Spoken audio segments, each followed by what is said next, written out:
this session, I'll be giving you some very basics of the Chinese language, both speaking and writing. I've prepared some really fun materials for us to go through together. So yeah, I'm really looking forward to it. I'm really excited. Yeah, sure. Let's just get started right away. Okay, let's get started. Guys. Alright guys, let's just get started. I have some colored pencils for us and we can use them for different purposes.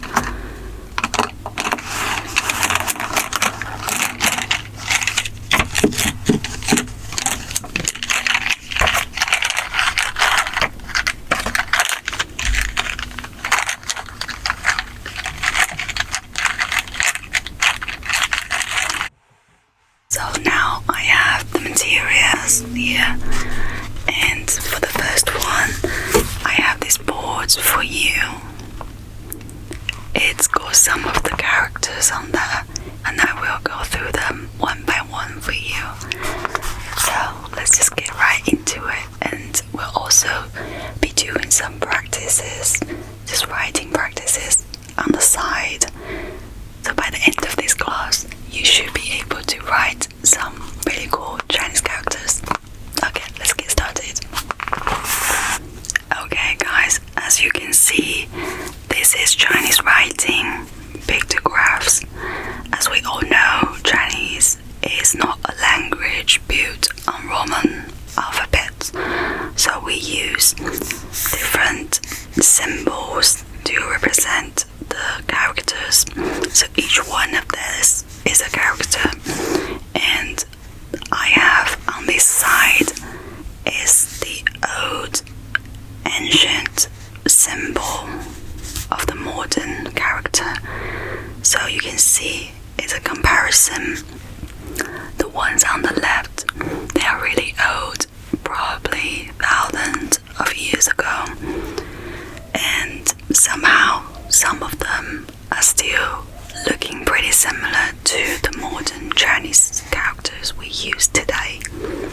So, for example, the first one, it kind of looks like two legs spreading like this, and this is probably, the hip.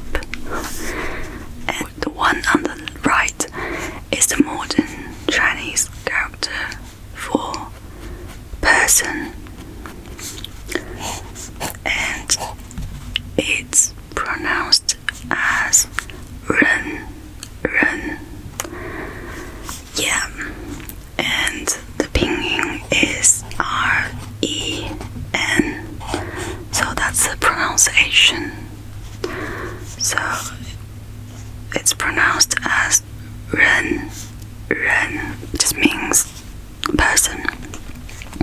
So the next one, the one on the left, is the ancient and old version of this character.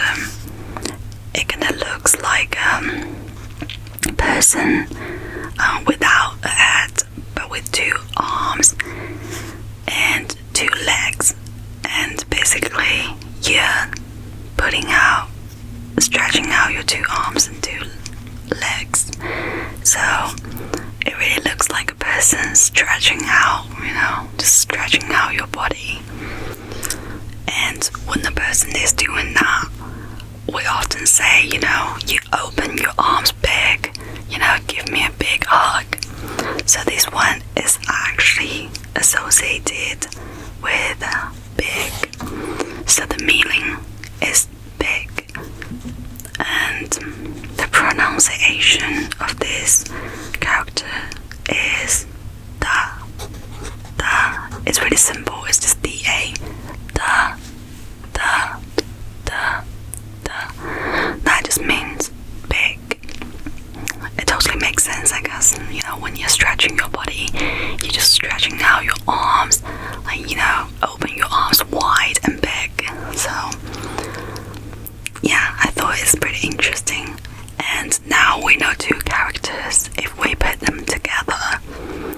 you know, there are some in Chinese language, not every word is one character. Some words are built based on two characters. You have to put two characters together to form one word. I think that's called bigrams. Like this one on the right is what we call a bigram, which means it's a word formed by two characters. As it happens, we just learned the two characters in this word. So the first one is the one we just went through, big. So it's da. The second one is this one, ren, which means a person. So when you put those two together, the first one is big, the second one is person. So what's the meaning of this? It's just adult. Yeah. So a big person is an adult. Yeah, it totally makes sense. Yeah, so the pronunciation of this altogether is just a combination of the pronunciation of each character. For example, this is da. This is ren. So, and there you go. You have a word there. Let's keep going to the next one. This one. The next one we have the one. Let's look at the symbol first. So this is a really interesting one. As you can see, it looks like a circle with a dot in the middle. A circle with a dot. And does that remind you of anything? If you look at the shape, it's a really round shape, and we often associate something round like this, bright and orange. We associate it with the sun. Yeah. And that's exactly what it means. So this character definitely evolved a little bit. In modern Chinese, we use this. It's more like a square, so the circle becomes a square, and the dot in the middle becomes a horizontal stroke. So now we have it. This one is sun. The pronunciation of this one is it's just I. Yeah. So that one is pretty intuitive. And let's look at another one, which is also super intuitive. Let's look at the pictograph on the left, which is this symbol. So just by looking at the pictograph, you can kind of tell it looks like a painting. It's almost like a little painting, really simple one. This is the ground, and you have three little spikes coming out, and the one in the middle is a little bit bigger. So does this just look like, you know, three peaks sitting on the ground? So when you see three peaks sitting on the ground in real life, that just really reminds you of mountain, like a mountain image you see online, which is really amazing because the modern symbol of this word mountain, this is just the word mountain, is just really similar to the pictograph, and it's written like this. So we still have the 3 vertical strokes representing the 3 peaks on the ground, and this horizontal stroke is the ground, of course. Yeah, so this one means mountain, and the pronunciation is Shan, Shan. It's S-H-A-N. It's pronounced as Shan. Yeah, that just means mountain. Yeah, so of course, what if we wanna form a bigram, like we wanna form a word, wanna describe a really big mountain? Of course, that's just gonna be 大山, which means big mountain, and those two are also the words we just learned, so we can use this. 大, this is just big. 山, and we already know how to write this, 3 peaks, and that's just means big mountain. 大山. Okay, and we can now move on to the next one, which is the final word of the writing. Now we're on to the last one we have on this page, which is fire. Okay, it just means fire. If we look at the pictograph on the left, it's this orange symbol. What does it remind you of? Doesn't it just look like the fire emoji we use when we text? Yeah, I think it's pretty much like the fire emoji, with the 3 really cute little spikes coming out and kind of like a round shape. Yeah, it's also a closed shape. So, as you can see, for the modern symbol, the modern character we have, if you just cover the lower part, you can see the upper part like this. It's still really looking like the 3 spikes on the left. So it definitely evolved into the modern symbol with this elongated stroke on the left and one on the right. But the upper part of this character is pretty much still looking like the pictograph. So it should be something really intuitive to remember. And this one is pronounced as ho, ho, ho. Yeah.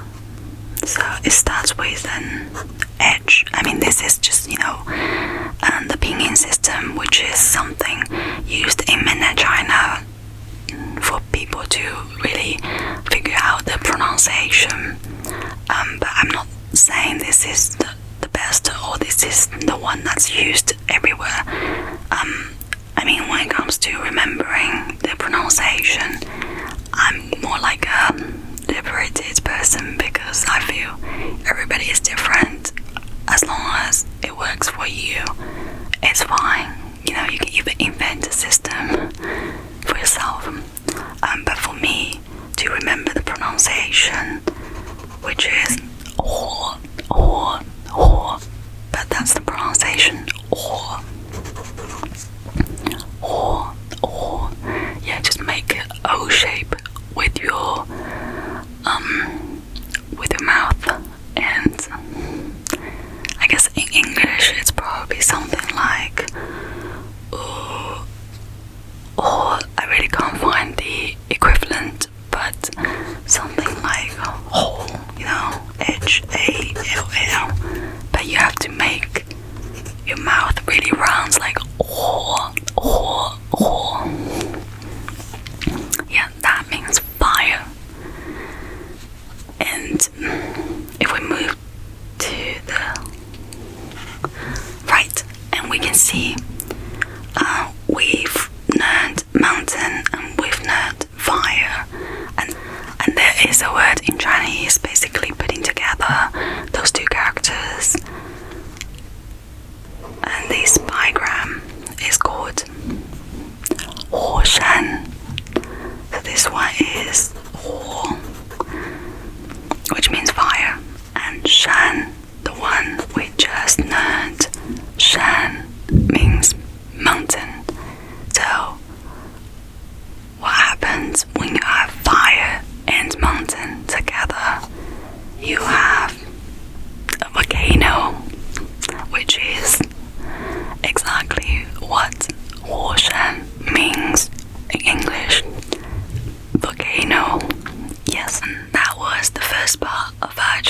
101, and now we're moving on to the second part of this session, which is the meaning compounds.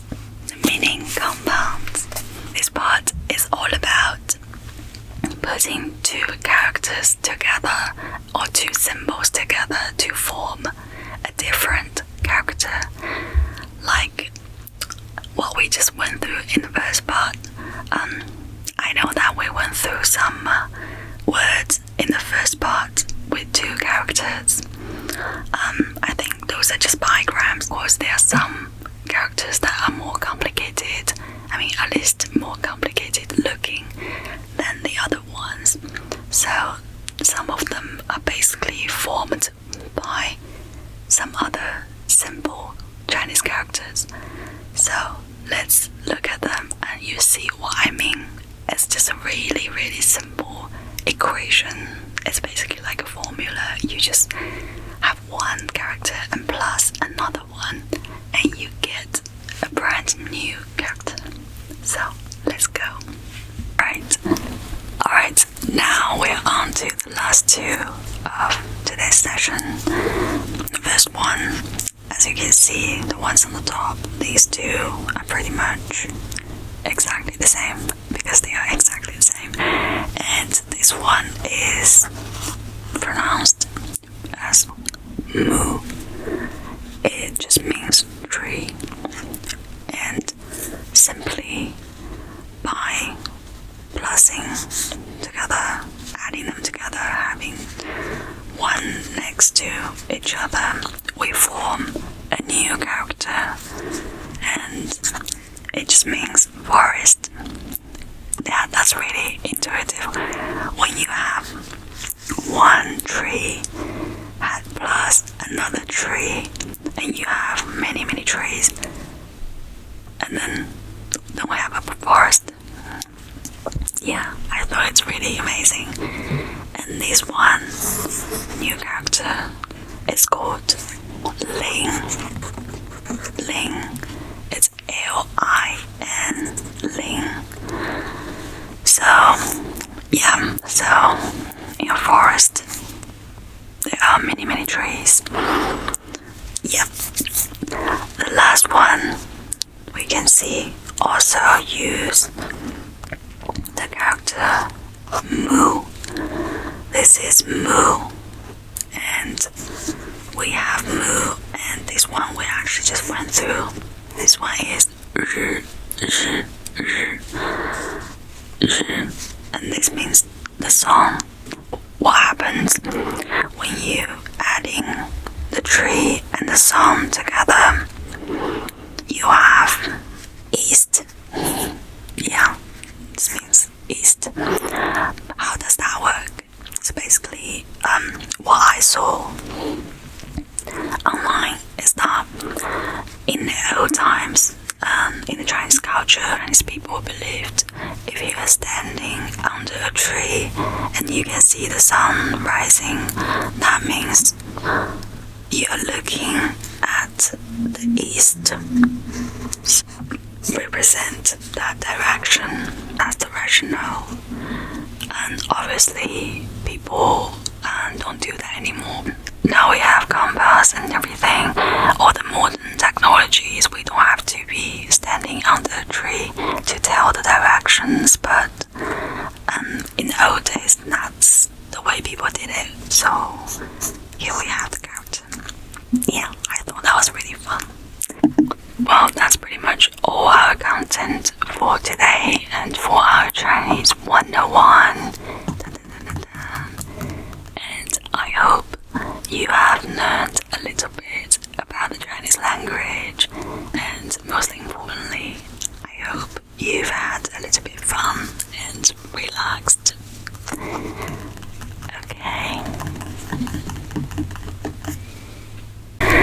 Okay, that's it. This is the end of our video today, and also the end of our Chinese 101 session. I hope you really enjoyed the video and learned a little bit of the basics of the Chinese language. If you'd like to see something like this, more often, please comment and like it and subscribe. And I'll be making a lot of these videos as well. Thank you so much for watching.